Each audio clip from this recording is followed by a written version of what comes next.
শ্রাবণ মাসের শেষ সোমবারে শিবের মাথায় জল ঢালার উদ্দেশ্যে নদীতে জল তুলতে গিয়ে তলিয়ে গেল এক কিশোর।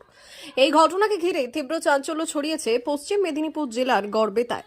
স্থানীয় সূত্রে জানা যায়, এই দিন গড়বেতা শহরের গনগনে শিলাবতী নদীতে জল তুলতে গিয়েছিল 4 জন কিশোর। এরপরে জলে নামলে পা হড়কে 4জনই জলে তলিয়ে যায়। এরপর স্থানীয়দের তৎপরতায় 3জনকে উদ্ধার করতে পারলেও একজন নিখোঁজ ছিল।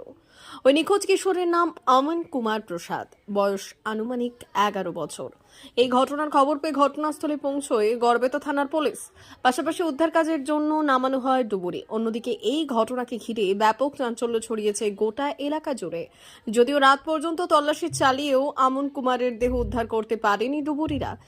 তবে এদিন সকাল হতে অবশেষে তার খোঁজাখুঁজি করে এবং তার দেহ উদ্ধার করা হয়।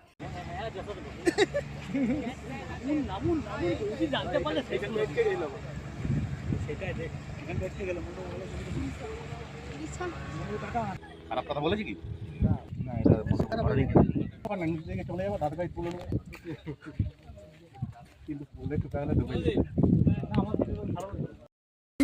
আমার বড় বেটা সে বললো যাবো নি, সবাই মিলে যেত, কিন্তু না বলেই 3টা ছেলে চলে গেছে। আমার বেটা 2টা আর একটা, আর বাইরে 2টা ছেলে ছিল।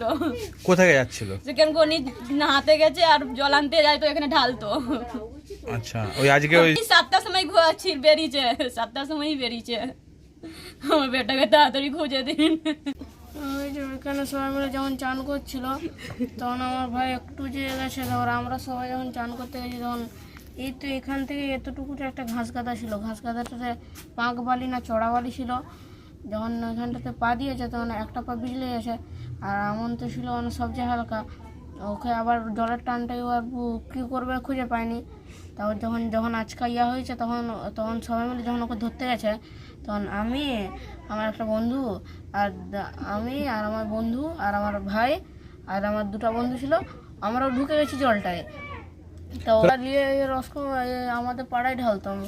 জল ঢালবি হ্যাঁ বলে গিয়েছিলি? হ্যাঁ, আর ওখানে যখন নিতে গেছে তখন রোডের কজন ছেলে ছিল ওখানে, 5-6 জন ছেলে ছিল, ওরাই বাজিয়েছে। এই এলাকায় নেমে এসেছে শোকের ছায়া।